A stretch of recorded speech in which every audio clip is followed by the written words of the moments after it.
बिस्मिल्लाहिर्रहमानिर्रहीम। अस्सलाम वालेकुम नाज़रीन। ईद के लिए हाथों और पाँव के लिए स्किन पॉलिश। आज आपको स्किन पॉलिश बताने जा रही हूँ जिससे आप अपने हाथों और पाँव की स्किन को गोरा लाजवाब बना सकते हैं। इस स्किन पॉलिश को तैयार करने के लिए आपने खीरे का रस लेना है, दही लेना है और गंदम का आटा ले लें और बेसन ले लें और आखिरी चीज़ जो है वो है हल्दी। इन अज़ा का हमने मिक्सचर तैयार कर लेना है अच्छे से और फिर हमने इसको अपने हाथों और पाँव की स्किन पर अप्लाई करना है। खीरे का रस आपने निकाल लेना है। सबसे पहले आपने एक प्याली में दही निकाल लेना है, उसमें आपने खीरे का रस ऐड कर लेना है। अच्छे से मिक्सअप कर लेने के बाद आपने इसमें गंदम का आटा तकरीबन 1 चम्मच ऐड करना है।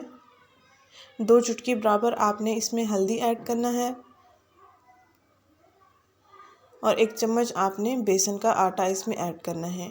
ऐसी स्किन पॉलिश है जिससे आपके बाल ना पीले होंगे, ना ही आपकी स्किन इसके इस्तेमाल के बाद रफ़ होगी और ना ही डल होगी, क्योंकि केमिकल वाली स्किन पॉलिश जब हम इस्तेमाल करते हैं या ब्लीच क्रीम हम इस्तेमाल करते हैं तो उसके साथ 2 से 3 दिन रहते हैं और उसके बाद स्किन खुरदरा होना शुरू हो जाती है। तो जब आप इसका इस्तेमाल करेंगे तो आपको नेचुरल रिजल्ट्स मिलेंगे।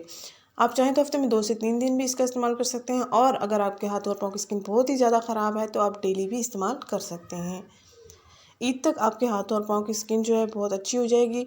स्किन का कलर भी फेयर हो जाएगा। आपके चेहरे का अगर कलर फेयर है, हाथों पाँव की स्किन का कलर फेयर नहीं है, तो आप इस तरीके से इस स्किन पॉलिश से, इस मिक्सचर से, इस वाइटनिंग टिप से अपने हाथों और पाँव की स्किन को निखार सकते हैं बेहतरीन तरीके से। ऐसे ही आपने एक मिक्सचर तैयार कर लेना है।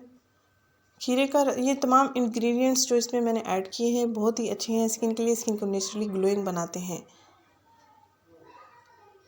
हर उम्र की लड़कियां इसका इस्तेमाल कर सकते हैं। मार्च हजरात भी चाहें तो इसका इस्तेमाल कर सकते हैं। सन टैनिंग को ये रिमूव करता है। अगर ये वीडियो आपको पसंद आई है तो इसको लाइक करें।